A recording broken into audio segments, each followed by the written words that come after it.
అధ్యాయం సుమారు 7వ వచనం నుండి 17వ వచనం వరకు చదువుకుందాం. చక్కగా తప్పులు లేకుండా చదివారు, చదవండి. మీకు దేవుని వాక్యము బోధించి మీ పైన నాయకులు ఉన్న వారిని జ్ఞాపకం చేసుకుని వారి ప్రవర్తన ఫలమును శ్రద్ధగా తలంచుకొనుచు వారి విశ్వాసమును అనుసరించుడి. యేసుక్రీస్తు నిన్న నేడు ఒక్కటే రీతిగా ఉన్నాడు. అవును, యుగయుగాలకు ఒకటే రీతిగా ఉండును. నానా విధములైన అన్యబోధల చేత త్రిప్పబడకుడి. భోజన పదార్థములను బట్టి కాక కృపను బట్టియే హృదయమును సిద్ధపరచుకోవటం మంచిది. భోజనమును బట్టి ప్రవర్తించిన వారికి ఏమీ ప్రయోజనము కలగలేదు. మనకొక బలిపీఠం ఉన్నది, దాని సంబంధమైన వాటిని తినుటకు గుడారములో సేవ చేయుటకు అధికారము లేదు. ఏటి రక్తము పాప పరిహారముగా పరిశుద్ధ స్థలములోనికి ప్రధాన యాజకుని చేత తేబడినో ఆ జంతువుల కళేబరములు శిబిరమునకు వెలుపల దహింపబడును. కావున యేసు కూడా తన స్వరక్తము చేత ప్రజలను పరిశుద్ధపరచుటకే గవిని వెలుపట శ్రమ ఉందెను. కాబట్టి మనం ఆయన నిందను భరించుచు శిబిరము వెలుపలకు ఆయన వద్దకు వెళుదాము. నిలువరమైన పట్టణము మనకిక్కడ లేదు, కానీ ఉండబోచున్న దానికోసమే ఎదురు చూచున్నాము. కాబట్టి ఆయన ద్వారా మనము దేవునికి ఎల్లప్పుడూ స్తుతియాగము చేయదము, అనగా ఆయన నామమును ఒప్పుకొనుచు జీవఫలము అర్పించదము. ఉపకారము ధర్మము చే మర్చిపోకుడి. అట్టి యాగములు దేవునికి ఇష్టమైనవి. మీ పైన నాయకులు ఉన్నవారు లెక్క అప్పజెప్పవలసిన వారై మీ ఆత్మలను కాయుచున్నారు. వారు దుఃఖముతో ఆ పని చేసిన ఎడల మీకు నిష్ప్రయోజనము గనక దుఃఖముతో కాక ఆనందముతో చేయనట్లు వారి మాట విని వారికి లోబడి ఉండుడి. ఆగుదాం. చదివింది ఏమన్నా అర్థమైందా? మనకేం అర్థం అవ్వలేదు. నిజానికి ఈరోజు నేనేం చెప్పకూడదు అనుకున్నాను, నాకు చెప్పేంత ప్రిపరేషన్కి టైం సరిపోలేదు. గతించిన రాత్రి ఈ యేసుప్రభు యొక్క వంశవృక్షంలో కొన్ని మైలురాయిలు ఉన్నాయి. వాళ్ళ గురించి స్టడీ చేస్తున్నప్పుడు నాకు తెల్లారిపోయింది. ఏం చెప్పాలని తిరిగేసినప్పుడు ఇక్కడ వరకు వచ్చే వరకు కూడా నాకు ఏం చెప్పాలనిపించలేదు. కొన్నిసార్లు నడిపింపు లేనప్పుడు ఆగిపోవడమే మంచిగా అనిపిస్తుంది నాకు. ఎందుకంటే అక్కడ పులిపేడి మీద నిలబడి మాట్లాడాలంటే మనం దేవుని ఎదుటను క్రీస్తు ఎదుటను మాట్లాడుతున్నామన్న ఒక భయము బాధ్యత ఉంది కనుక ఆగిపోదాం అనిపించింది. కానీ ఎందుకో మళ్ళీ కొంత తిరగేస్తే ఒక పురాతనమైన ప్రతి నాకు దొరికింది. అది నా ప్రతి, అది మీకు చెప్తాను, కొంచెం జాగ్రత్తగా వినండి. ఎబ్రీ పత్రిక ఒక పట్టాన్ని చదివితే అర్థం కాదు. ఎబ్రీ పత్రిక మనకు అర్థం కావాలి అంటే పాత నిబంధన మీద ఎంతో కొంత కాస్త అవగాహన ఉండాలి. అవగాహన లేకుండా ఎబ్రీ పత్రిక తిరిగేస్తే ఆయన ఏ విధంగా కంపేర్ చేస్తున్నాడో మనకు అర్థం కాదు. ఆయన కంపేర్ చేస్తున్న విధానం మనకు తెలియాలంటే పాత నిబంధన మూలాలు దేంతో కొలుస్తున్నాడో తెలియాలి. రెండోది, ఎబ్రీ పత్రిక ఎలాంటి పరిస్థితుల్లో రాస్తున్నాడు కూడా మనకు తెలియాలి. ఎలాంటి పరిస్థితుల్లో రాస్తున్నాడంటే ఎబ్రీ పత్రిక 2 రకాల క్రైస్తవులు ఉంటారంట ఎబ్రీలో. అంటే ఈ ఎబ్రీ క్రైస్తవులుగా పిలువబడుతున్నవారు. ఒకటి, ఎబ్రీ క్రైస్తవులుగా పిలువబడిన వారు ఎవరైతే ఉన్నారో ఆ పిలువబడుతున్న వారు పూర్తిగా అన్య జనాంగం నుంచి యేసుప్రభు వైపుకి తిరిగిన వాళ్ళు. మరికొంతమంది ఎలాంటి వారంటే యోధ మతాన్ని పక్కన పెట్టి, ఇజ్రాయేల్ మతాన్ని, ధర్మశాస్త్రాన్ని పక్కన పెట్టి యేసు ప్రభు వైపు అనుకున్నవారు వీళ్ళు వచ్చామని అనుకున్నారు, కానీ ఇంకా పూర్తిగా దాన్ని వదులు రాలేదట. దేన్ని? పాత నిబంధన ధర్మశాస్త్రపు అలవాట్లు ఉన్నాయే ఆ వదులు రాలేదన్నమాట. ఎప్పుడైతే వదులు రాలేదో, ఈ మారినవారంటే ఆల్రెడీ మారి అన్యజనాంగం నుంచి మారి ఎవరైతే వచ్చారో వారిని, ఈ అన్యాచారాల నుంచి బయటకు వచ్చి యేసుప్రభులో నిలబడిన వీరిని యోధ మత ఆచారంలో ఉన్న కర్మకాండలు, ఛాందస్సవాదము ఏదైతే ఉందో వీటన్నిటిని ఇంకా వదులుకోకుండా సువార్తను పక్క ట్రావెల్ చేస్తూనే, మరో పక్క ఆ పాత నిబంధన మతాన్ని మీదేసుకుంటూనే వారు పాత నిబంధనని, క్రొత్త నిబంధన విశ్వాసం యొక్క కృపను రెండుటిని అంగీకరిస్తూ వాళ్ళు అన్నారట, యేసుప్రభుని మనం అంగీకరించాలి, యేసుప్రభు ద్వారా మనకు రక్షణ వచ్చింది, కాకపోతే యేసుప్రభు ద్వారా వచ్చిన రక్షణ అలా నిలబడాలి అంటే ధర్మశాస్త్ర సంబంధమైన క్రియలు చేయకపోతే చెప్పండి నిలబడదన్నారంట. నా మాటలు అర్థమవుతున్నాయి? అంటే క్రీస్తు ద్వారా రక్షింపబడిన మనం ధర్మశాస్త్రం ఏమి పక్కన పడేయకూడదు, ఆ ధర్మశాస్త్రాన్ని కూడా మనం జాగ్రత్తగా మనం పాటించాలి, వాటి క్రియలను మనం జాగ్రత్తగా పాటిస్తేనే ఆ రక్షణ నిలబడుతుంది. అందుకే మారు మనసు పొంది రక్షణలోకి వచ్చినా కానీ సున్నతి చేయించుకోండి, సున్నతి లేకపోతే రక్షణ నిలబడదు అన్నారట. నెక్స్ట్, మారు మనసు పొంది యేసుప్రభుని అంగీకరించినా కానీ ధర్మశాస్త్రం దాని యొక్క పండగల ఆచారాలు ఖచ్చితంగా పాటించండి అన్నారట. యేసుప్రభుని అంగీకరించి రక్షణలోకి వచ్చినా కానీ విశ్రాంతి దినం పాటించకపోతే మనం నేరస్తులం అయిపోతాం అన్నారట. ఇదో పెద్ద గొడవ అయిపోయింది ఫస్ట్ సెంచరీలో. ఇదంతా ఎక్కడ నమోదు చేయబడిందంటే మీరు అపోస్తుల గారి ఇంటికి వెళ్ళక చదవండి, అది కనబడుతుంది మనకు. అంటే అపోస్తుల గారు చదువుతున్నప్పుడు పౌలు గారికి ఇలాంటి క్రైస్తవులకి పెద్ద వాదన జరుగుద్ది. వీళ్ళు ఏమంటారంటే క్రీస్తుని మన రక్షకుడికి అంగీకరించినా కానీ ఇంకా సున్నతి చేయించుకోవాలి. పౌలు లేని టైంలో, అపోస్తులు లేని టైంలో చాలామందిని వీళ్ళు ఏం చేశారంటే చాలా ఇబ్బంది పెట్టేవారు. ఏమైనా ఇబ్బంది పెట్టేవారు అంటే, అరే మనం సున్నతి చేయించుకోకపోతే యేసుప్రభు ద్వారా రక్షణ వచ్చినా కానీ నిలబడదన్నారట. ధర్మశాస్త్రాన్ని పాటించాలి, విశ్రాంతి దినం పాటించాలి, కర్మకాండలు పాటించాలి, పాప పరిహార దొప్ప బలులు ఇవ్వాలి, ఇవన్నీ ఇస్తే కానీ మన రక్షణలో కొనసాగలేమని వాళ్ళు అన్న మాటలను గురించి రకరకాల విషయాలు క్రైస్తవులైన వారిని, క్రైస్తవులు కానీ యూదులు కానీ క్రైస్తవులు అంటే అటు ఇటు కానీ వీళ్ళు క్రైస్తవులైన వారిని ఇబ్బంది పెట్టడం స్టార్ట్ చేశారట. అది ఎలా జరిగింది, ఏం జరిగింది, ఇలా సుమారు 12 అధ్యాయాలు వివరించుకుంటూ వచ్చాడు. నా మాటలు అర్థమవుతున్నాయి? ఆ 12 అధ్యాయాలు వివరించుకుంటూ వచ్చి ఇక చివరి అధ్యాయం వచ్చేసింది హెబ్రీ పత్రికకి. ఆ చివరి అధ్యాయమే చెప్పండి 13వ అధ్యాయం. ఈ 13వ అధ్యాయం వివరిస్తూ ఏమంటున్నాడంటే ఆడు కొన్ని మాటలు చెప్తున్నాడు. మొట్టమొదటి వచనంలో మీరు దాన్ని నేను చెప్తున్న పదాలు మీరు దాన్ని చూడండి ఒకసారి. మొట్టమొదటి 13వ అధ్యాయంలో మొట్టమొదటి వచనంలో సహోదర ప్రేమ కలిగి ఉండాలన్నాడు. రెండవది ఆతిథ్యం ఇవ్వడం మరవద్దన్నాడు. మూడోది మీ వివాహ జీవితంలో ఎలా పడితే అడుగులు వేయొద్దు, కాస్తంత విశ్వాస సంబంధమైన వివాహం చేసుకోమన్నాడు. ఆ వివాహం తర్వాత జరగబోయే పాన్పు విషయంలో నిష్కల్మషంగా ఉండమన్నాడు. ఆ తర్వాత విషయంలో ధనాపేక్షకు దూరంగా ఉండమన్నాడు. ఆ తర్వాత విషయంలో మనకి ఇంకా రాస్తూ ఏం చెప్తున్నాడు చూడండి. ఆ ధనాపేక్షకు దూరంగా ఉండడమే కాదు, ఆ 7వ వచనంలో ఒక మంచి మాట అంటున్నాడు, దేవునితో మీరు అనుసంధానం కలిగి ఉంటే, ఆ పై వచనంలో 6వ వచనంలో దేవునితో మీరు అనుసంధానం కలిగి ఉంటే నరుమాత్రులైన వారంటే మీకు మనుషులు కానీ శ్రమలు కానీ ఏ సమస్యలు కానీ మిమ్మల్ని ఏమీ చేయలేదు. ఆయనతో మీరుంటే ఆయన మీతో ఉంటాడు, అప్పుడు ఆయన మిమ్మల్ని ఎడవాడు. నా మాటలు అర్థమవుతున్నాయి? అంటే ఈ 7వ వచనానికి ముందు ఏం జరుగుతుందో చూస్తున్నాం. ఏం జరిగింది త్వరగా ముగిస్తాం, జాగ్రత్తగా వినండి. మతంతో ముడిపడిన వారు యేసుప్రభుని అంగీకరించిన కానీ అటు ఇటు ఊగుతున్నారన్నమాట. ఇప్పటికే క్రిస్టియానిటీలో అలాంటి మనుషులు ఉంటారు, మీరు చూసారా? దేవుళ్ళలోకి వచ్చి ఉంటారు, క్రిస్టియానిటీలోకి వచ్చి ఉంటారు, కానీ ఇంకా అలవాట్లు పోవు. చూసారా?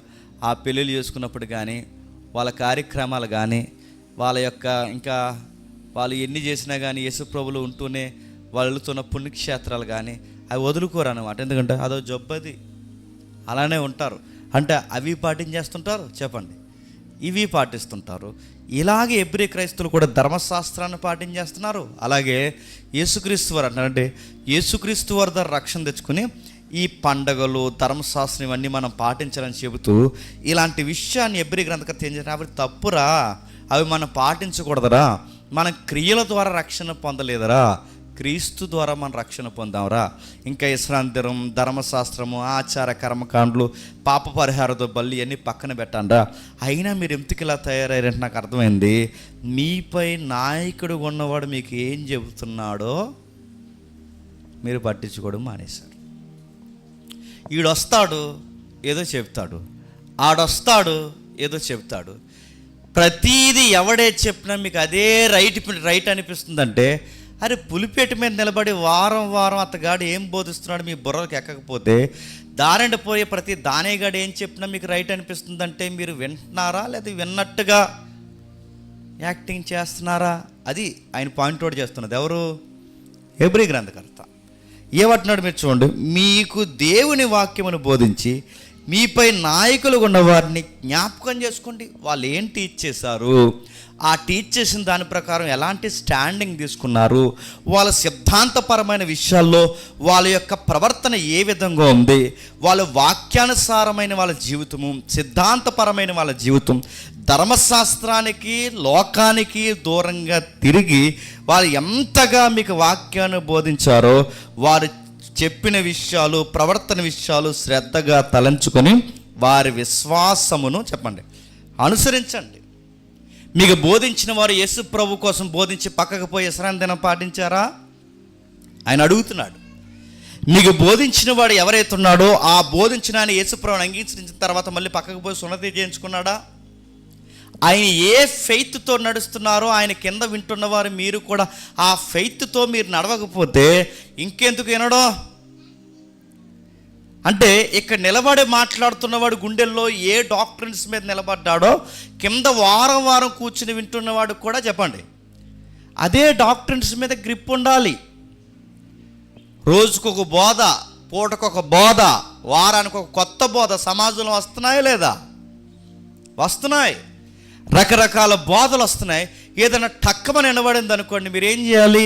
ఇక్కడ ఏ సిద్ధాంతాల మీద అయితే మనం స్టాండింగ్ ఇచ్చి మనం మాట్లాడుతామో వాటి మీద మీకు అవగాహన ఉంటే అలాంటి కొత్త బోధలు వచ్చినప్పుడు మీరు ఏం చేస్తారంటే అడుగుతారు, అదే ఇది బైబిల్కి మ్యాచ్ అవ్వట్లేదు, సిద్ధాంతాలకు వ్యతిరేకంగా ఉందని అడుగుతారు. అలా అడగకుండా ఆడేదో చెప్పిన తర్వాత మా పాస్టర్ గారిని అడిగి చెప్తానండి అన్నావంటే ఇంక నువ్వెందుకు రావా సంఘానికి? 5 సంవత్సరాలు 10 సంవత్సరాల నుంచి వచ్చి ఎవడన్నా ఏదన్నా అడిగితే మా పాస్టర్ గారిని అడిగి చెప్తానంటున్నావంటే మరి వచ్చి ఇక్కడికి వచ్చి ఏం చేస్తున్నావు అంటే ఒక నోట్స్ మెయింటైన్ చేయు, ఒక టెక్స్ట్ మెయింటైన్ చేయు, రాసుకోవు, ఏదో పండిత పుత్ర పరమస్ ఉంటాన్నట్టు ఇక్కడ కూర్చుని మా తెలుసులే అన్నట్టు లుక్ ఎత్తావు. నా మాట్లాడుతూ అరే ఒక సిస్టర్ పెట్టుకుని అడుగుతున్నాను, మీరు ఏ కోచింగ్కి వెళ్తున్నారు కదా అని అడుగుతున్నాను. కాంపిటేటివ్ ఫీల్డ్లో ఉన్నప్పుడు మీరు కొన్ని విషయాలు కొన్ని బిట్స్ మీరు నోట్ చేసుకుంటున్నారు లేదా? ఎందుకు చెప్పండి, ఎందుకు బిట్టుకో రూపాయి ఎత్తన్నారా? ఎందుకు చెప్పండి. రేపొద్దున మీరు ఎదుర్కోబోయే పరీక్షలో ప్రతి దాన్ని మీరు క్యాప్చర్ చేస్తున్నారు, రికార్డ్ చేస్తున్నారు. ఆ పట్టుకున్న దాన్ని రేపొద్దున వస్తే ఇలా ఎదుర్కోవాలి ఆ పరీక్ష అన్న విషయం మీకు అర్థమవుతుందిగా. ఈ పాయింట్ మీకు అర్థమైతే రేపొద్దున న్యాయపీఠం మన ఎదుటుంది, క్రీస్తు న్యాయపీఠం ఎదుట మనం నిలబడాలి. మనం ఎటు పడితే అటు దుర్బోధన వైపు అటు ఇటు అదే ఇస్తున్నాడు కింద అటు ఇటు దొల్లుకుపోతే అరే అబ్బాయి నువ్వు విన్నది ఏమైనా జ్ఞాపకం చేసుకున్నావా, రికార్డ్ చేసావా, అసలు నీ ఆత్మీయ జీవితం కోసం నీకు ఏమైనా జాగ్రత్త ఉందని రేపు పొద్దున్న అడిగితే అదే చెప్పినట్టే గుర్తుంది ప్రభువా, మర్చిపోయిన ప్రభువా అంటే ఏమంటాడు చెప్పండి? నీ ఆత్మకు నువ్వు ఉత్తరవాదం అయితే రేపు పొద్దున నీ పక్షాన వకాల్తా పుచ్చుకోవడానికి మరణించిన తర్వాత ఎవడుంటాడు? ఇప్పుడు నీకు అర్థం కాలేదంటే నీకు అర్థమయ్యేంత వరకు ఇక్కడ చెప్పడానికి మేము తలకాయ వేసుకుని మేము ఊగుతూ ఇక్కడ నిలబడతాం. కానీ రేపు పొద్దున పుట్టుమని ఏమైనా జరిగితే ఏంటి పరిస్థితి? లేదండి నాకు అది రైట్ అనిపించింది ఇది రైట్ అనిపిస్తే అంటే నడుతున్నాను, అటు ఇటు రైట్ అనిపిస్తే 2 పడవల మీద కాలు వేస్తే మధ్యలో ఏం జరుగుతుంది? అటువంటి ఇటువంటి మధ్యలో పోతావు, గుర్తుపెట్టు. ఏం చెప్తున్నాడు? ఏదో రాస్తున్నాడు చూడండి, అక్కడ రాస్తున్నాడు 7వ వచనంలో, దేవుని వాక్యమును బోధించిన వారిని జ్ఞాపకం చేసుకోండి, ఎవరి వలన మీరు ఇన్ని సంగతులు వాక్యాలు మీరు వింటున్నారో ఆ నాయకుల్నే చెప్పండి జ్ఞాపకం చేసుకోండి. యూట్యూబ్లో వినండి, వాట్సాప్లో కూడా వినండి, వినండి, ఎవరే చెప్పినా వినండి, కానీ మీకంటూ ఒక నాయకుడు ఉన్నాడుగా, ఆ నాయకుడిని మాత్రం మీరు ఏం చెబుతున్నప్పుడు గుర్తుపెట్టుకోండి, ఏం వింటున్నప్పుడు కూడా ఆయనేం చెప్పాడు, ఈయనేం చెప్తున్నాడని చెప్పండి. మీ చెప్పిన నాయకుడిని చెప్పండి, జ్ఞాపకం చేసుకోండి. ప్రతిదానికి లైకులు కొట్టేయకండి, ప్రతిదీ ఫార్వర్డ్ చేసేయకండి. సిద్ధాంతపరమైనవి ఏంటి, మా నాయకుడు స్టాండింగ్ ఏంటి, ఆయన కింద ఉన్న మా స్టాండింగ్ ఏంటి, ఈయనేం చెప్తున్నాడు, ఇలాంటి విషయాలు శ్రద్ధగా వినంటే ట్రెండ్కి అప్లై చేసి మాట్లాడుతున్నాను. ఆ రోజుల్లో యూట్యూబ్ ఉందని అడగకండి, నన్ను చెబుతున్నాను అర్థం అవడానికి. ఆయన చెబుతూ 8వ వచనం లేదా అంటున్నాడు చూడండి, నిన్న ఒకటే రీతిగా ఉన్నాడు, అవును యుగ యుగములకు ఒకటే రీతిగా ఉన్నాడు. ఎందుకు ఆ మాట చెప్తున్నాడు? 9వ వచనం దానికి సంబంధం ఉంది. ఏంటి? నానా విధములైన అన్య బోధల చేత త్రిప్పబడకుడి, భోజన పదార్థమును బట్టి కాదు కానీ. ఇప్పుడు చెప్పండి, నానా బోధల చేత త్రిప్పబడకండి. ఈరోజు ఇలాగా, రేపు అలాగా, ఆ పాస్టర్ గారు వస్తే ఆ పాస్టర్ గారు లాగా, ఈ పాస్టర్ గారు వస్తే అంటే సంవత్సరానికి ఓ పాస్టర్ గారిని మార్చేస్తున్నావంటే నిన్నేమనాలి అంటే ఏమన్నా తెలుసా? యేసుక్రీస్తు వారు ఇలాగే మారిపోయాడా? ఆయన నిన్న నేడు నిరంతరము ఏకరీతిగా ఉన్నాడని నీకు అర్థమైతే, ఆయనను గూర్చిన వాక్యం వింటున్న నీవు ఆయన పట్ల ఉన్న విశ్వాసం రోజుకు ఒకలాగా నీకు ఎందుకు మారిపోతుంది అంటే, నిన్న ఒకలాగా అర్థమయ్యాడు నీకు ఆయన, ఈరోజు ఒకలాగా అర్థమయ్యాడు నీకు ఆయన, అంటే మొన్న ఒకలాగా. అంటే ఒక్క యేసుక్రీస్తు ఇన్ని రకాలుగా నీకు ఎలాగ అర్థమవుతున్నాడు? ఆయన నిన్న నేడు నిరంతరం ఏకరీతిగా ఉన్నాడు, కానీ ఆయన ఒకే రీతిగా ఎప్పుడు ఒకేలా ఉంటే నీకు రోజుకు ఒకలాగా యేసుక్రీస్తు వారు ఎలాగ అర్థమవుతున్నాడు అంటే, నీకు యేసుక్రీస్తు వారు నిన్న నేడు ఒకలాగా ఉన్నాడు, కానీ నీ చుట్టూ బోధించే వాళ్ళే చెప్పండి రకరకాలుగా ఉన్నారు. ఆ రకరకాలుగా ఉన్న బోధలో ఒక బోధ ఏంటంటే, భోజన పదార్థాన్ని బట్టి దేవుడు మనల్ని మెచ్చుకుంటాడని చెప్తున్నారంట. మీరు చెప్తే నమ్ముతారో నమ్మరో, క్రైస్తవ్యంలో కూడా కొన్ని అంటే నాన్ వెజ్ తినకూడదని బోధించే సంఘాలు ఉన్నాయంటే మీరు నమ్మగలరా? నిజంగా ఉన్నాయి. క్రిస్టియన్లో ఉన్న వాళ్ళు కొన్ని శాఖలు ఉన్నాయి, మనం నాన్ వెజ్ తినకూడదు అని బోధించే వాళ్ళు ఉన్నారంటే మీరు నమ్మగలరా? మీరు మనసులో అనుకుంటారు, అలాంటి సంఘంలో నేను లేనందుకు ప్రభువా నీకు స్తుతి కలుగును కాక అనుకుంటారు. ఎందుకంటే మనకి సండేలో ఉండదు అది. దేవుడు మిమ్మల్ని ప్రేమించి ఈ సంఘంలో పెట్టాడు. మీరు ఏదైనా తినొచ్చు, మనిషి మాసం తప్ప. లేదంటే మీరు ఎఫ్టీన్ గడికి బెదరైపోతారు. అడుగుతున్నాను, ఏం చెప్తున్నంటే, పాత నిబంధన కాలంలో కూడా కొన్ని తినకూడదు, కొన్ని ముట్టుకోకూడదు, కొన్నిటికి దూరంగా ఉండాలి. ఆ రోజుల నుంచి ఉన్నారంటే పురాతనమైన కాలం నుండి ఉన్నారు. క్రొత్త నిబంధన కాలాన్ని కూడా వాళ్ళు కొనసాగారు. ఆ కొనసాగిన బోధలు ఈరోజు కూడా కొనసాగుతున్నాయి. వింత ఏంటో చెప్పనా? అలాంటి బోధలు చేస్తున్న వారు బోధ బాగా వినండి, మనం కృపచేత రక్షింపబడ్డామే తప్ప భోజనాలను బట్టి కాదు. కృపను బట్టి హృదయమును సిద్ధపరచుకోవడం మంచిది తప్ప భోజనమును బట్టి ప్రవర్తించిన వారికి ఏ ప్రయోజనం లేదు. ఇక్కడ ఒక సందర్భం చెప్తానండి. ఇక్కడ భోజనం అనగానే ఏదన్నా తిననన్నా అని చెప్పి మళ్ళీ విగ్రహాల దగ్గరికి పోయి తినకూడదు. ఇక్కడ భోజనాలు అంటే ఏంటి? నాన్ వెజ్ కోసం మాట్లాడుతున్నాడు. ఇక్కడ భోజనాలు అంటే ఏంటి? డెక్కలు ఉన్నవి, డెక్కలు లేనివి, రెక్కలు ఉన్నవి, రెక్కలు లేనివి, పక్షులు, జంతువులు, ఎక్సెట్రా శాకాహారము, మాంసాహారం అని ఇలా ఆహారంలో కేటగిరీ విడదీస్తారే, ఆ కాంటెక్స్ట్ తప్ప మీరు ఏదన్నా తినండి అని చెప్పి దీన్ని తీసుకొచ్చి ఇక్కడ విగ్రహాలకు అర్పించిన దాన్ని పెడితే నీకు బోధించినోడికి చెప్పండి నడ్డెరకు కూడా ఎత్తడు ఏదో రోజు. గుర్తుపెట్టుకో, ఇది దానికి సంబంధించింది కాదు, విగ్రహాలకు సంబంధించింది కాదు. ఇక్కడ జనరల్ మీల్స్ కోసం మాట్లాడుతున్నాడు. ఆ మీల్స్ కోసం మాట్లాడుతున్నప్పుడు ఏదైనా తినండి. పని మాసం తినాలనిపిస్తుందా? తినండి. ప్రేయర్ చేసుకుని తినండి.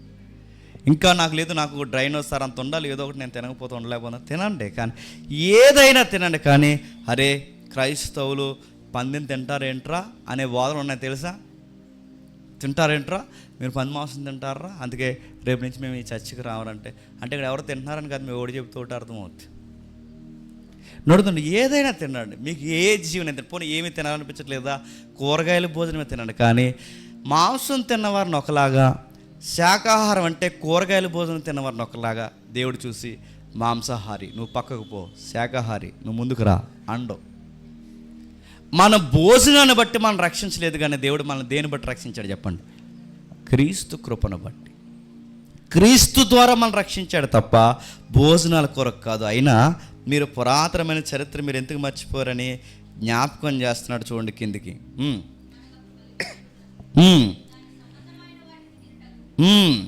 మనకు ఒక బలిపీఠం ఉన్నది, దాని సంబంధమైన వాటిని తినుటకు గుడారములో సేవ చేయవారికి అధికారం లేదు.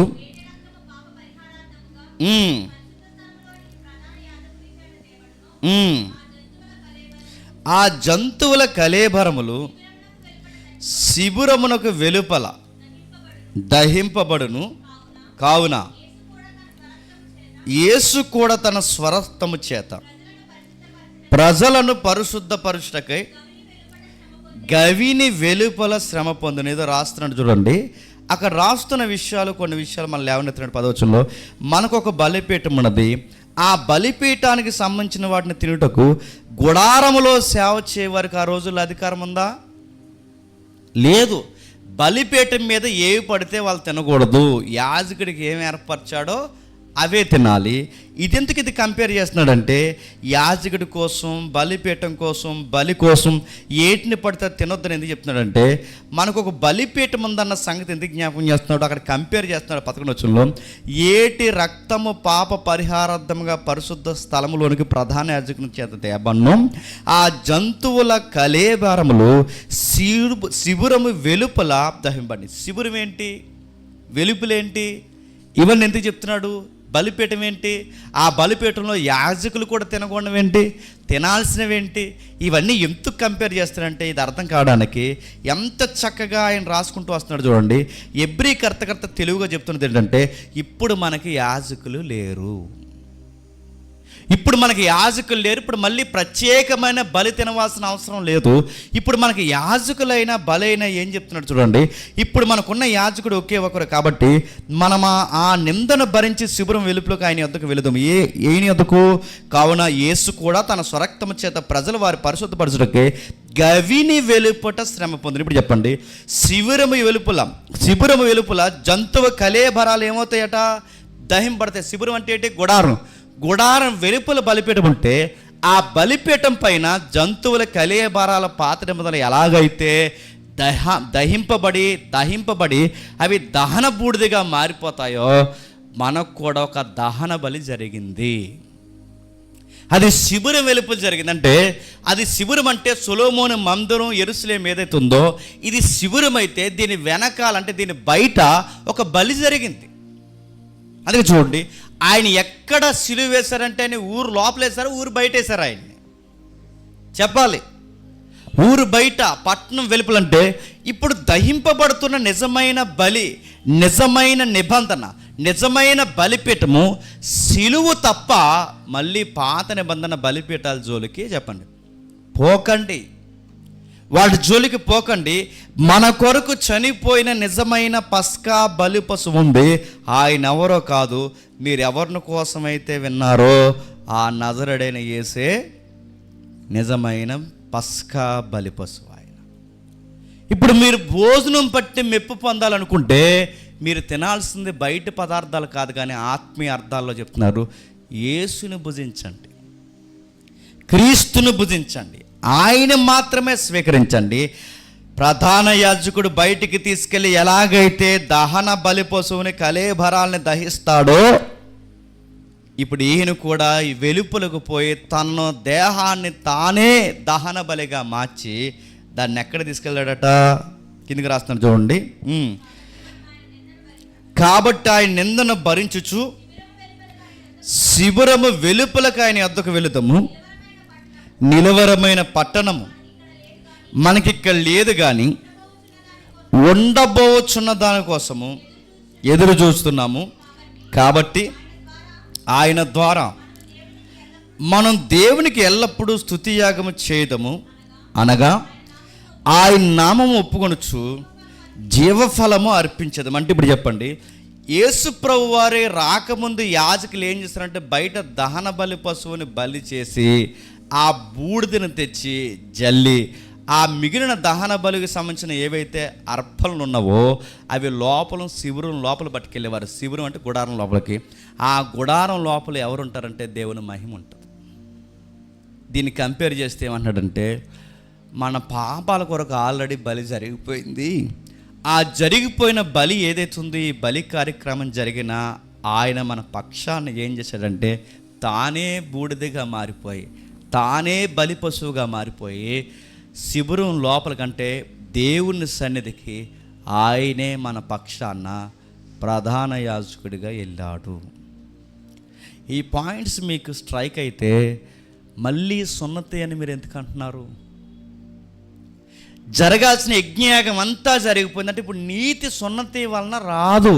ఇప్పుడు నీతి దేన్ని బట్టి వస్తుందంటే, మీకోసం ఎవరైతే బూడిదగా మారిపోయారో, మీకోసం ఏ దేవుడైతే యాజకుడిగా మారిపోయాడో, మీకోసం ఎవరైతే నాయకుడు మీకోసం దహన బలి పశువుగా మారిపోయాడో ఆయన యందు విశ్వాసం ఉంచండి తప్ప మరలా మీరు పాత నిబంధన విశ్రాంతి దినము, సున్నతి, ధర్మశాస్త్ర కార్యాలు వీటి జోలికి పోకండి. ఇప్పుడు మీరు రావాల్సింది, చూడాల్సింది ఎవరన్నా ఉన్నారంటే క్రీస్తు ఆయన నామాన్ని ఒప్పుకొనుచు జీవఫలం అర్పించాలి తప్ప ఇక ధర్మశాస్త్రం అన్న వాటి జోలికి మీరు పోకండి. కానీ ఒక మాట చెప్తున్నాడు, ఉపకార ధర్మం చేయ మరొకడి అట్టి యాగము దేవునికి ఇష్టమైనది. ఎలాగో ధర్మశాస్త్రం తీసాడు కనుక ఇంకా ధర్మశాస్త్రంలో ఉన్న అబద్ధం ఆడొద్దన్న ఆజ్ఞ ఇప్పుడు మనకు చెల్లదు కనుక అబద్ధాలు ఆడినా పర్లేదు అనుకోకండి. ధర్మశాస్త్రంలో ఏం తీసాడు? ఆచార కర్మకాండలు తీసేసాడు తప్ప నైతిక విలువలు తీయలేదు. విశ్రాంతి దినం వద్దన్నాడు, బాగా వినండి. సున్నతి వద్దన్నాడు, బాగా వినండి. ఏదైతే పాత నిబంధన ఆచారాలు, సరిహద్దులు, గొడవలు, అర్చనాలు, అర్పణలు, పాప పరిహార బలులు, యాగాలు, యజ్ఞయాగాలు, పండగలు, విశ్రాంతి దినాలు, అమావాస్య దినాలు ఏవైతే ఉన్నావో వీటిని ఆపేశాడు తప్ప నైతిక విలువలు ఆపలేదు. నీ పొరుగు వాడిని ప్రేమించు, అది ఆపలేదు. నరహత్య చెయ్యొద్దు, అది ఆపలేదు. దొంగిలించొద్దు, అది ఆపలేదు. వ్యభిచరించొద్దు, అది ఆపలేదు. ఎదుటివాడిది ఏది ఆశించొద్దు, అది ఆపలేదు. అంటే ఇవన్నీ మనకేం చెప్తున్నాయి? నైతికత కంటిన్యూ చేసాడు తప్ప ధర్మశాస్త్ర సంబంధమైన ఆచారాలు వద్దు.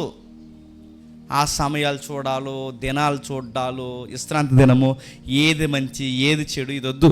వాటిని ఆపేసి దాన్ని ఏం చేశాడంటే సిలువ కేసు కొట్టేశాడట. ఇదంతా మీకు ఎవరు చెప్పారు? మీపై నాయకుడు ఉన్నవాడిని గతంలో మీకు చెప్పాను కదా అంటున్నాడు ఆయన. మీరు నావి పెరగ చూడకండి. ఆయన అంటున్నాడు, ఎవరు? హెబ్రీ గ్రంథకర్త గతంలో మీకు చెప్పాడు. మీ నాయకుడు మీకు ఏదైతే బోధించి, మీ నాయకుడు ఏదైతే మీకు చెప్పాడో ఆయనను జ్ఞాపకం చేసుకోండి. ఆయన చెప్పిన బోధను జ్ఞాపకం చేసుకోండి. మళ్ళీ చెప్పించుకుంటున్నారేంటి? ఇక్కడ వస్తాడు 5 సంవత్సరాల బోధ విని, అనియా విశ్రాంతి దినం పాటించాలని కదా, పాటించాలంటే కదా అనియా అన్న ఎవరో చెప్తున్నారంటే, మరి 5 సంవత్సరాలు ఏమన్నావు?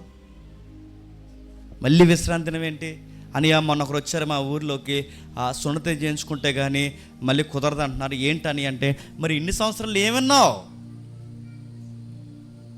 మొన్న మధ్య మీరు చూసారు లేదో కొన్ని దుర్బోధలు మన పిల్లల మీదకి, ఎందుకంటే సెమినార్లకు వచ్చి వాళ్ళ నెంబర్లు తీసుకుని ఆ నెంబర్లను గ్రూపులు చేసి వాళ్ళకి డైలీ తెల్లవారుజామున కానీ ఈవినింగ్ కానీ వాళ్ళకి ఒక ఆన్లైన్ క్లాసుల కింద పెట్టి వాళ్ళకి రుద్ది రుద్ది రుద్ది రుద్ది రుద్ది చివరికి వాళ్ళు ఎలాగ అయిపోయారంటే ఆ చివరికి ఆ బోధన వాళ్ళు రాజమండ్రిలో ఒకటి మళ్ళీ గంజాయి తాగెత్తున్నారు. ఎందుకు గంజాయి తాగెత్తున్నాం అంటే ఒకసారి వచ్చిన రక్షణ పోదంట కదనియా, అదో బోధ.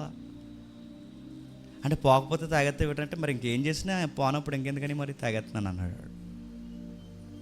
ఇలాంటి రకరకాలని నడుపుతున్నాను. అరే ఏం చెప్తున్నాడు, ఏం మాట్లాడుతున్నారు? ఇక్కడ నిలబడి మీ నాయకులు ఏం బోధిస్తున్నారో ఒక పక్షాన మీరు తెలుసుకోకపోతే క్రీస్తు అనే గ్రావిటీ మీకు అర్థమవుతుందా? అందుకే ఆయన చెప్తున్నాడు, ఆయన నామాన్ని గట్టిగా పట్టుకోండి. ఆయన ఏం చెప్తున్నాడో కాస్తంత ఆ నామాన్ని గురించి గ్రహించుకోండి. మీ నాయకుడు చేస్తున్న బోధ విషయంలో మీరు జాగ్రత్త కలిగి ఉండండి. ఒకవేళ కిందికి రాస్తున్నాడు 10వ వచనంలో, చాలా ఇంపార్టెంట్ వచనం రాస్తున్నాడు చూడండి ఒకసారి. మీ పైన నాయకులు ఉన్నవారు లెక్క అప్పజెప్పవలసిన వారుగా ఉన్నారు, మీ ఆత్మలను కాయుచున్నారు, వారు దుఃఖముతో ఆ పని చేసిన యెడల ఆనందముతో చేయనట్లు వారి మాట విని వారికి లోబడి ఉండ. 17 వచ్చిన ఏమంటున్నాడంటే, ఎప్పటి వరకు బయట అన్య బోధలు ఏవైతే ఉన్నావో నాయకుడిగా మీరు నా పిల్లలుగా మీ నుంచి నేను కోరుకున్నది ఏంటంటే, నా అవసరం లేకుండానే నేను రాకుండానే ఆ బోధలను మీరు చెప్పండి, తిప్పుకొట్టండి. ఒకవేళ మీరు తిప్పుకొట్టకుండా వాళ్ళతో చట్టాపట్టాలు వేసుకుని తిరిగితే, మీకు ప్రతి బోధ నచ్చేస్తుంటే మిమ్మల్ని బట్టి నాకు కలిగేది ఏంటంటే వేదన కలుగుతుంది. కాంటెక్స్ట్ అదే అక్కడ జరుగుతుంది చూడండి. మీపై నాయకులు ఉన్నవారు లెక్క అప్పచెప్పాలి. అరే జేమ్స్ నువ్వేం బోధించారంటే, ప్రవ్వా నేను ప్రభు కోసం సరిగ్గానే బోధించిన ప్రవ్వా, పరిశుద్ధాత్మను గూర్చిన సిద్ధాంతం నేను సరిగ్గానే బోధించిన ప్రవ్వా, కృప ద్వారా రక్షింపబడ్డామన్న సంగతి నేను సరిగ్గానే బోధించిన ప్రవ్వా, ప్రతి లేఖనాన్ని నేను సరిగ్గా వివరించాను ప్రవ్వా, నేను సరిగ్గానే బోధించాను దేవునికి నేను లెక్క చెప్పుకుంటాను. ఆ లెక్క నా లెక్క అయిపోయిన తర్వాత ఎవరి లెక్కలు అడుగుతాడు చెప్పండి? మీరేమన్నారని అడిగితే మీరేం చెప్తారు చెప్పండి? నా పని నేను చేసుకుని వెళ్ళిపోతాను, నా లెక్క నేను అప్పగిస్తాను. గుర్తుపెట్టుకోండి, మీ ఆత్మల విషయంలో ప్రభువా నేను ఎక్కడ రాజీ పడకుండా, నీ ఎబ్రీ గ్రంథమైనా, నీ మత్తయి సువార్త అయినా, నీ గ్రంథం ఏదైనా నేను చక్కగా వివరించుకుంటూ డాక్టరీన్స్ ఏమి మిస్ అవ్వకుండా నేను బోధించాను ప్రభువా. ప్రభు పట్ల వాళ్ళకి స్థిరమైన పునాదేశాను. వాళ్ళకి ఇప్పుడు బయట బోధలు రైట్ అనిపిస్తున్నాయంటే ప్రాబ్లం నాలో లేదు ప్రభువా. చెప్పండి, బహుశా వాళ్ళు ఎలా ఉన్నారు నాకు తెలియదని నిలబడిన నాయకులు లెక్క చెబితే తర్వాత ఎవరికి ప్రమాదం చెప్పండి? అందుకే రాస్తున్నాడు కిందకి, మీపై నాయకులు ఉన్నవారు లెక్క అప్పచెప్పవలసిన వారి వలె మీ ఆత్మల్ని కాయచున్నారు. ఎవరికి చెప్పాలి లెక్కలు?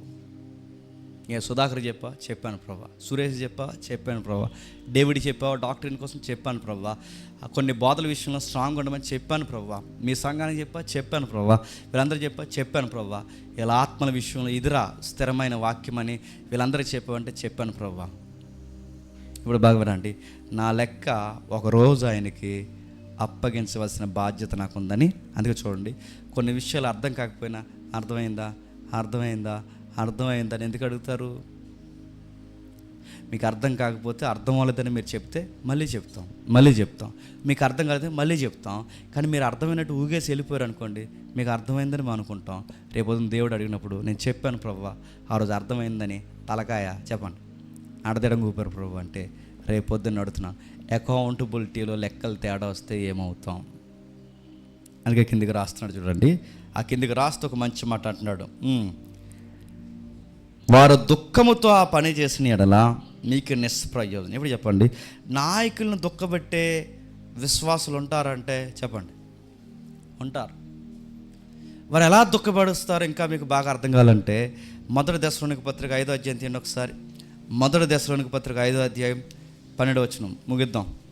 1 దశలోనిక పత్రిక 5వ అధ్యాయం 12వ వచనం. మరియు సహోదరులారా, ప్రభువునందు మీకు పైవారై ఉండి మీకు బుద్ధి చెప్పుచున్న వారిని మన్నన చేసి వారి పనిని బట్టి వారిని ప్రేమతో మిక్కిలి ఘనముగా ఎంచవలనని వేడుకొనుచున్నాను. మరియు ఏం చెప్తున్నాడు చూడండి, ప్రభువునందు అంటున్నాడట. అంటే వీళ్ళు ఎవర్రా అని అడిగితే ఈ నాయకులు ఎవరందు ఉన్నారని మనం గ్రహించాలట, ప్రభువునందు ఉన్నారని గ్రహించి వాళ్ళని ఏం చేయాలట, మన్నన చేయండి అంటే ఏంటి? నాటుకోడు కోయండి అని కాదు, చెప్పండి. మీ నాయకుల్ని మన్నన చేయండి అంటే ఏంటి? వాళ్ళకి ఇవ్వాల్సిన గౌరవాన్ని ఇచ్చేయండి, వాళ్ళకి ఇవ్వాల్సిన గౌరవాన్ని ఇవ్వండి, వాళ్ళ బోధ విషయాన్ని బుర్రకు ఎక్కించుకోండి. వాళ్ళ గూర్చి మీ ఇష్టం వచ్చినట్టు చెప్పండి, మాట్లాడకండి. ఒకవేళ మాట్లాడితే మీ విషయంలో వాళ్ళు బాధపడ్డారు అనుకోండి, మీరు జాగ్రత్తగా వినండి. మీ ఇష్టం వచ్చినట్టు వాళ్ళు మాట్లాడుతున్నప్పుడు వాళ్ళు మీ విషయాన్ని బట్టి బాధపడుతున్నారు అనుకోండి, ఈ ఆత్మను బట్టి నేను బాధపడుతున్నాను ప్రభువా, ఈ వ్యక్తిని బట్టి నేను బాధపడుతున్నానని ఆ వ్యక్తి మీ పక్షాన ప్రార్థన చేస్తే మీకు మంచిది కాదంట. నాయకులకి అంత పవర్ ఉంటుందంటే, ఇలా చెయ్యేస్తే దోచేస్తే పవర్ ఉంటుందని అనను, కానీ సంఘంలో ఉన్నవారు ఎవరైనా ఆ నాయకుని కనుక ఏడిపిస్తే ఆడి కొరకు ప్రత్యేక ప్రార్థన కనుక ఆ నాయకుడు పోయి ఇంటికి పోయి చేస్తే, అక్కడ రాస్తున్న మాట చెప్పను, మీ లైఫ్ అంతా నిష్ప్రయోజనం అవుతుంది. ఏది సక్సెస్ అవుతుంది, ఏది ముందుకు పోదు. అంటే ప్రభు వీళ్ళకి సిద్ధాంతం చెప్పినా పొరకెక్కదు, వీళ్ళకి వాక్యం చెప్పినా పొరకెక్కదు, ఒక సహవాసం పొరకెక్కదు, ఏది చెప్పినా పొరకెక్కదు. పైగా మా గురించి కిన్ని గుసగుసలు మాట్లాడుతున్నప్పుడు ఇంకేం చేయాలి ప్రభా, ఈ నా నాయకత్వం ఇన్ని లోపాలు, ఎంత బాధ పెడితే నేను ఏం చేయను ప్రభా అని ఏ పాస్టర్ గారు అన్న విశ్వాసాల కొరకు ఏడ్చాడు అనుకోండి, అతని ఏడుపు వాళ్ళ కుటుంబాలకి వాడి జీవితానికి మంచిది అవుతాయి చెప్పండి. అందుకంటున్నాడు నిష్ప్రయోజనం అవుద్దట. అందుకే దుఃఖంతో ఆ పని చేయకుండా ఏం చేయాలట, మిమ్మల్ని చూసినప్పుడల్లా ఎలా ఉండాలి చెప్పండి, ఆనందంతో చేయాలట. అదే 5వ అధ్యాయం దశలోనిక పత్రిక 12-13 వచనం లేదంటున్నాడు చూడండి. అదే దశలోనిక పత్రిక 5వ అధ్యాయం 12-13 వచనాల్లో, మరియు సహోదరులారా మీలో ప్రయాసపడండి, ప్రభువునందు మీకు పైవారు ఉండి మీకు బుద్ధి చెప్పేవారిని మన్నన చేసి వారి పనిని బట్టి వారిని ప్రేమతో మిక్కిలి ఘనంగా ప్రేమించండి, ఘనముగా ఎంచండి, గౌరవించండి. ఆయన ఎంతగా ఒక నాయకుడు మీ లైఫ్లోకి ఎంతగా ఇన్వాల్వ్ అవుతాడంటే, ఇప్పుడు ఈ కుర్రగాడు ఆ రోడ్డు మీద నిలబడి గంట ఫోన్ మాట్లాడితే అక్కడికి వచ్చి అడుగుతాడు, ఎరా ఎవరితో మాట్లాడుతున్నావు అడుగుతాడు. అడిగినప్పుడు నాయకుడికి నా ఫోను నా ఇష్టం, నా బ్యాలెన్స్ అని కూడా గుర్తుపెట్టుకో. ఎందుకు అడుగుతున్నావు అంటాడు, అడుగుతాడు. నీ లైఫ్లో ఇన్వాల్వ్ అవుతాడు, నీ లైఫ్లో ప్రతి విషయాన్ని అబ్జర్వ్ చేస్తాడు. ఎంతవరకు చొచ్చుకుపోతాడంటే, మీరు కట్టుకునే ఇల్లు, మీ ఆచారాలు, మీ కర్మకాండలు, మీ ఫోన్ కాంటాక్ట్లు, 1 2 నువ్వు ఏ ఫంక్షన్కి వెళ్తున్నావు, ఎక్కడికి వస్తున్నావు, అన్నీ మీపై ఉన్న నాయకుడు అడుగుతాడు. నువ్వెవడో మమ్మల్ని అడగడానికని ఆ నాయకుడిని అన్నావో, నీ పట్ల అకౌంటబిలిటీ ఉన్న ఆయన ప్రభు వీడు ఎవడో నన్ను అడగడానికి అని అడుగుతున్నాడు, వీడు ఆత్మ పట్ల నాకు బాధ్యత లేదంటున్నాడని ఆ దేవుడికి చెప్తే ఏమవుతావు? ప్రతీది వాళ్ళకి ఎందుకండి, కేవలం వాక్యం చెప్పుకుని పోకంటే ప్రతీది వాళ్ళకి కాకపోతే ఇంకెవరికి, వాళ్ళకే కావాలి. ప్రతిదీ అడుగుతారండి, మా సంసార విషయాలు ఎందుకంటే మీ సంసార విషయాలు వాళ్ళకి కాకపోతే ఇంకెవరికి, మేము ఏ వ్యాపారం చేసుకుంటే వాళ్ళకి ఎందుకంటే వాళ్ళకి కాకపోతే ఇంకెవరికి, నేను ఏ ఫోన్ మాడితే వాళ్ళకి ఎందుకంటే గంట మాడితే అరగంట మాడి వాళ్ళకి కాకపోతే ఎవరికి అడుగుతారు. ఏమన్నా వస్తున్నారు అనుకోండి, ఎరా ఎక్కడ నిలబడుతున్నా, ఎరా ఆడుతూ తిరుగుతున్నా, ఎరా ఈడితో మాట్లాడుతున్నా, ఎరా అడుగుతారు. మీ నాయకుడు గొప్ప విషయం ఏంటి చెప్తున్నా, దేవుడు మీకు కుటుంబాన్ని ఇచ్చాడన్నది ఎంత వాస్తవమో చెప్పండి, దేవుడు మీకు సంఘాన్ని ఇచ్చాడన్నది కూడా అంతే వాస్తవం. మీకు ఫ్యామిలీ ఎంత ఇంపార్టెంటో రెండోది ఏంటి చెప్పనా, మీకు అర్థమైతే, సిద్ధాంతం అర్థమైతే, బోధ అర్థమైతే, నీ కోసం అకౌంటబిలిటీ మెయింటైన్ చేసి ఒక సంఘం దేవుడు నీకు ఇచ్చాడంటే నువ్వు ఎగిరికి గెంతేయి.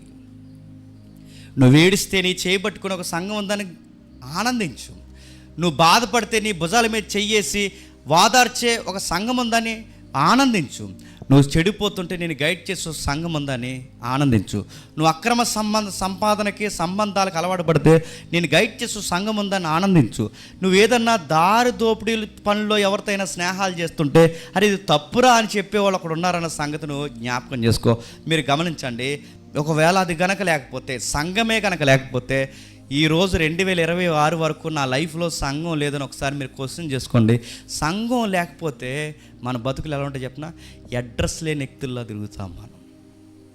మన కుటుంబం అడగదు చెప్పండి, అడగడానికి సంఘమో లేదు. ఒకవేళ సంఘమో లేక అడగడానికి నాయకుడు లేక ఎవడో లేకపోతే నీ లైఫ్ ఎంత రోతగా ఉంటుందో ఒకసారి నువ్వు ఆలోచించు. నేను గద్దించే బోధ ఒక పులిపేట మీద నిలబడి నిన్ను అడిగేవాడు ప్రతి వారము నీ పాత రోత జీవితాన్ని కూర్చి నేను గద్దించి ఒక నాయకుడు సంఘం లేకపోతే నీ పరిస్థితి రోజుకి ఎలా ఉంటుందో ఒకసారి ఆలోచించు. చాలామంది అంటే పుట్టుమని అంటే సంఘం మానేస్తారు, చూసారా? ఇదంటే పడుతుంది, సంఘం మానేస్తారు అర్థం. ఎవరికి నష్టం? నాయకుడికి కాదు, గుర్తుపెట్టుకోండి. ఎవరికి నష్టం చెప్పండి? మానేసినోడికే నష్టం. నీ లైఫ్లో సంఘం లేకపోతే, అడిగేవాళ్ళు లేకపోతే నిష్ప్రయోజనం అవుద్ది బతుకు. ఈరోజు ఇక్కడ, రేపు అక్కడ అంటే నువ్వు ఆదివారం ఎక్కడో దిక్కునికి వెళ్ళి వచ్చేస్తే సరిపోద్దా?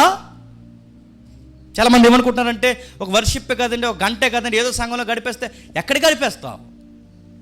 కంటిన్యూ ఉండాలి, ఎక్కడో దిక్కున ఉండాలి, కంటిన్యూగా రన్ అవ్వాలి. నీ కోసం అకౌంటబిలిటీ, నీ చదువు కోసం, నీ పెళ్ళి కోసం, నీ పనుల కోసం, నువ్వు నడిచే నడక కోసం ప్రతిదీ అడుగుతారు. నాకు నా లైఫ్లో విషయాలు మీకు చెప్పాలని నాకు ఆసక్తి లేదంటే పక్కపోయి అడుగుంటారు. సంఘంలో గుర్తుపెట్టుకో, అడుగుతారు, ప్రతిదీ అడుగుతారు. అరే మా పర్సనల్స్ అండి, నాకు నచ్చింది చెప్పి మా సర్కిల్లో కొంతమంది ఉంటారు, నా విషయాలు మాత్రం అన్నీ తెలిసేసుకుంటారు.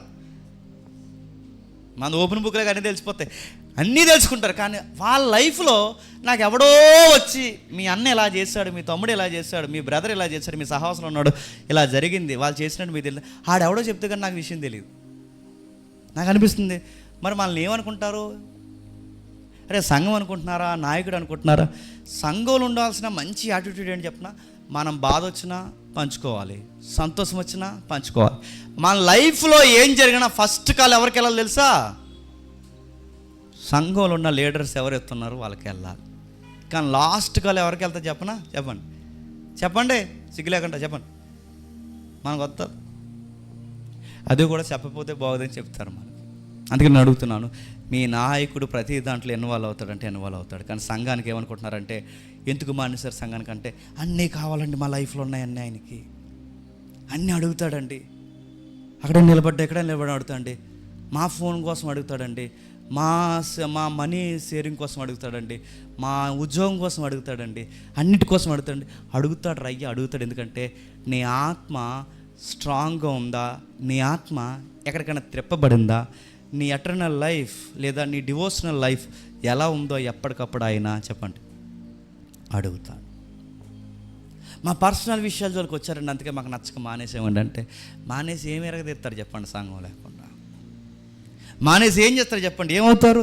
నష్టపోతారు. అందుకంటున్నాడు, ఆయన మీ పని విషయంలో, మీ ప్రవర్తన విషయంలో ఆయన దుఃఖపరిచిన ఎడల నీకు నిష్ప్రయోజనం కనుక దుఃఖంతో కాకుండా చెప్పండి ఆ పనిని ఆయన సంతోషంతో ఆనందంతో చేయనట్లు వారి మాట వినండి. జస్ట్ వినండి, పాడించినా పాడించకపోయినా చెప్పండి, వినండి. ఇక్కడ నిలబడకరా, అలాగా అన్నయ్య, మాట్లాడకరా, అలాగా అన్నయ్య, బట్టలు వేసుకునే విధానం మార్చరా, అలాగే అన్నయ్య, వినండి.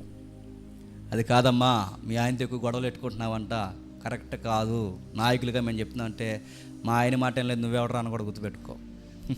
వినండి, నా మాట అర్థమవుతుందో లేదో వినండి. వాళ్ళన్నీ చెప్తారంటే వినండి. వాళ్ళు బోధిస్తారు, మీ ప్రవర్తన విషయంలో కనిపెడతారు, వాళ్ళు అడుగుతారు, వినండి. సంఘానికి ఎందుకు వస్తామంటే గుర్తుపెట్టుకోండి, మనకి మంచి అవకాశం, ధన్యకరమైనది ఏంటంటే, ఒకవేళ కుటుంబం రేపు పొద్దున చస్తే నాతో పాటు ఉండదు లేదు నాకు తెలియదు, కానీ ఇక్కడ కూర్చుని పక్కన కూర్చుని పాటలు పాడుతూ ప్రార్థన చేస్తూ ప్రభావిత సంస్కరణలు చేతులు మూస్తున్నారు చూసారు, ఈ సహోదరులు, నిర్దోషమైన సహోదరులు మాత్రం రేపు పొద్దున చచ్చినా కూడా చెప్పండి అక్కడ ఉంటారు. కుటుంబాన్ని దేవుడు మనకి ఇచ్చాడనేది ఎంత వాస్తవమో, ఒక నాయకుడిని అంటే తండ్రిలాగా ఒక నాయకుడిని, అడిగే వ్యక్తిలాగా ఒక అన్నలాగా, ఒక తమ్ముళ్ళలాగా, ఒక సహోదరులాగా, ఒక పెద్ద ఆయనలాగా, మన ఉదరంలోంచి పుట్టిన సహోదరులాగా ఒక వ్యక్తి మనల్ని అడిగేవారు ఉన్నాడు కదా, ఉన్నారని జ్ఞాపకం చేసుకోండి. నేను ఏ బండి కొనాలో కూడా నాయకుడు చెప్తాడు చెప్పండి. నేను 350 తీసుకుంటున్నానని అంటే, 350 వద్దురా తమ్ముడు, 150 తీసుకొని చెప్తే నా డబ్బులతో ఏమనుకుంటే ఈయన బడా అని కూడా గుర్తుపెట్టుకోండి. అడుగుతాడు, ఎందుకంటే అంత సీసీ వేసుకుని రోడ్ల మీద ఇండియన్ రోడ్స్లో తిరిగితే నీకేమన్నా అయితే నీ ఆత్మ పుట్టుమని ఎగిరిపోతాయి. ఎవడ అకౌంటబిలిటీ? అసలే సీసీ రోడ్లు అంటే సిమెంట్ రోడ్లు. అడుగుతారు అంటే నీ ప్రతీది అడుగుతారు, నువ్వేం కొనుక్కొని అడుగుతారు, ప్రతీది అడుగుతారు. మీరు ఎప్పుడు అంటే మనకు ప్రస్తుతానికి ఆ పరిస్థితులు రాలేదని అడుగుతున్నాను. ఎప్పుడు మీకు ఎవరినైనా నాయకుడు, ఒక ఆత్మీయ నాయకుడిగా మీరు ఫాలో అయితే ఆయన ఖచ్చితంగా నీ లైఫ్లో చివరి అంచుకు వరకు చొచ్చుకుపోతున్నప్పుడు ఆయన నాపకండి, రానివ్వండి, అడగనివ్వండి, మాట్లాడనివ్వండి. అలా అడుగుతున్నప్పుడు ఏమనకండి. నేను ఎవరిని ఇచ్చుకోలేకపోతుందంటే కుదరదు, నువ్వు ఎవరిని ఇచ్చుకోవాలి. ఎందుకంటే నీ ఆత్మీయ స్థితి ఎలా ఉందో వాటికి ఎవరించుకోవాలి. ఖచ్చితంగా ఆ నాయకుడు అడుగుతాడు. అందుకే ఎబ్రీ గ్రంథకర్త ఎంత బాగా రాస్తున్నాడు చూడండి, ఎంత బాగా రాస్తున్నాడంటే, మా నిమిత్తం ప్రార్థన చెయ్యండి, మేము అన్ని విషయంలో యోగ్యంగా ప్రవర్తింపగోరుచు మంచి మనస్సాక్షి కలిగి ఉన్నామని నమ్ముకొనుచున్నాం. మరియు నేను మరీ త్వరగా మీ వద్దకు మరలా వచ్చినట్లు ఎలాగ చేయవలనని మరి ఎక్కువగా మిమ్మల్ని బతిమాలుకుంటున్నాను. మిమ్మల్ని చూస్తే ఆనందించాలి తప్ప, మిమ్మల్ని చూసిన తర్వాత బోధ మారిపోయి, ప్రవర్తన మారిపోయి, ఎవరెవరితో సంబంధాలు పెట్టుకుని ఈ పద్ధతిలో కనుక నేను చూస్తానంటే నేను బాధపడతాను. నేను బాధపడితే మీ జీవితం నిష్ప్రయోజనం అవుతుంది. నేను చివరిగా ముగిస్తున్నాను. సంఘానికి కొంతమంది ఎందుకు వస్తారంటే, సంఘం అంటే కుటుంబం అని, సంఘం అంటే దేవుని యొక్క పరిస్థితుల్లో దేవుడు ఇచ్చిన గొప్ప వరం అని సంఘానికి రారు. ఎందుకు వస్తారంటే సినిమా థియేటర్లకు వచ్చినట్టు వచ్చిపోతారు. ఒకవేళ సినిమా థియేటర్కి కళ్యాణ మండపానికి వచ్చినట్టు వెళ్ళిపోయారు అనుకోండి, గుర్తుపెట్టుకోండి, సినిమా థియేటర్లో కోపం ఇస్తారా? కానీ సంఘం మీద కోపం ఇస్తారు. ఎందుకు కోపగిస్తారంటే, ఎరా ఎందుకు కోపమించారా తల్లి, రావడం మానేసి వెంటరా అంటే, ఎందుకని అస్తమాల ఆలోలకి ఇచ్చుకుంటున్నారు పాటలు, అందుకే రానన్నారంట. అడుగుతున్నాను, ఇప్పుడు నువ్వు సినిమాకి వెళ్ళావు అనుకో, మామూలుగా అడుగుతున్నాను, సినిమా హాల్లో ఇప్పుడు అందరూ లేచి నిలబడదాం, సహోదరి పాట పాడుతుంది అంటారు అక్కడ సినిమా హాల్లో? చెప్పండి, సినిమా హాల్లో పాట ఇస్తారు నీకు? ఇస్తారా? ఇస్తే ఇంక అంతే, ఇంక సినిమా ఆడదు. ఇంకా నీకు పాట ఇస్తే సినిమా హాల్లో పాట ఇస్తారా? మళ్ళీ చెప్తున్నాను, సినిమా హాల్లో కానీ ఫంక్షన్ హాల్లో కానీ వెళ్తే నీకు పాట ఇస్తారా? షాపింగ్ మాల్కి వెళ్ళినట్టు వస్తున్నారు ఈ మధ్య సంఘాలకు, మీరు చూసేది నీట్గా అడుగుతున్నాను. షాపింగ్ మాల్కి వెళ్ళినారు, చందనా బెదర్సోడు ఎవడైతున్నాడో వచ్చిన వెంటనే నీకు దండేసి ఇక్కడ కూర్చోండి అంటాడా? షాపింగ్ మాల్లోనే నీకు దండేయరు, సినిమా హాల్లో నీకు పాట ఎవరు. కానీ ఇక్కడ నువ్వు ఎందుకు మానేసావంటే చెప్పండి, దండ వేయలేదు, గౌరవించలేదు, పాట ఇవ్వలేదు, ప్రార్థన ఇవ్వలేదంటే నువ్వెందుకు వస్తున్నావు? అన్న, నా లైఫ్ ఎటు పడితే అటు పడిపోయింది, లోకంలో ఎలా పడితే అలా త్రిప్పబడింది, అన్య బోధల చేతే కాదు లోక సంబంధమైన ప్రభావం చేత కూడా అటు ఇటు తిప్పబడ్డాను. ఇప్పుడు నా ఆత్మని, నా ప్రవర్తనని, నా జీవితాన్ని తెచ్చి సంఘం అని ఒక గైడ్లో నేను పెట్టాను, నన్ను గైడ్ చేయండి అన్నని చెప్పడానికే సంఘానికి వచ్చాను, గుర్తుపెట్టుకోండి. అందుకే ఇక్కడ చెల్లెళ్ళు ఎవరితో మాట్లాడుతున్నారో చూస్తారు, ఈ తమ్ముళ్ళు వాళ్ళు ఎలా చదువుతున్నారో చూస్తారు, ఈ బయటికి వెళ్ళిన తర్వాత అక్కడ ఎవరెవరు నిలబడుతున్నారో చూస్తారు, అన్నీ చూస్తారంటే అన్నీ చూస్తారు. గతంలో కొన్ని సంఘాల్లో నేను ఇవన్నీ అడిగాననే అలాగే నచ్చలేదు. మాకు వాళ్ళు ప్రతిదానికి తూర్పుకి పరమని తిప్పారు, ఇంకా తూర్పుకి తిప్పుకొని ఉన్నానని చెప్పి బాయ్ బాయ్ టాటా అని వచ్చాను, అయిపోయింది. నేను అడుగుతున్నాను, ప్రతిది అడుగుతారంటే అడుగుతారు, ప్రతిది అడుగుతారు, నిలదీస్తారు, నీ విషయంలో అకౌంటబిలిటీ మెయింటైన్ చేస్తారు. అందుకే ప్రభు అన్నాడు, నిన్న నేడు నిరంతరము యేసుక్రీస్తు వారు ఎలాగైతే ఉన్నాడో ఒక్కసారి ఒక బోధ విన్న తర్వాత, ఒక సిద్ధాంతం విన్న తర్వాత, ప్రభు చేత రక్షణ పొందిన తర్వాత లోకపు ప్రభావం చేత కానీ తప్పుడు బోధల చేత కానీ త్రిప్పబడక మీపై నాయకుడు ఉన్నాడని ఆ నాయకుడిని ఎప్పుడు చెప్పండి, జ్ఞాపకం చేసుకోండి. ఏది జరిగినా ఆయన చెప్పండి, ఏం జరిగినా ఆయనతో పంచుకోండి. ఇది నా డివోషనల్ లైఫ్ ఎలా ఉంది, నా సోషల్ లైఫ్ ఎలా ఉంది, నా అకౌంటబిలిటీ ఎలా ఉంది అన్న అని ప్రతిదాన్ని ఆయనతో డిస్కషన్ చేయండి. వాక్యానుసారమైన నాయకులు మీకు వాక్యానుసారంగా మిమ్మల్ని గైడ్ చేస్తారు, మీరు ఆనందిస్తారు, చెప్పండి ఆయన ఆనందిస్తారు. మన ఇరువురు ఆనందంగా ఉంటే మనల్ని బట్టి చెప్పండి దేవుడు ఆనందిస్తాడు. దేవుడు మిమ్మల్ని దీవించును గాక.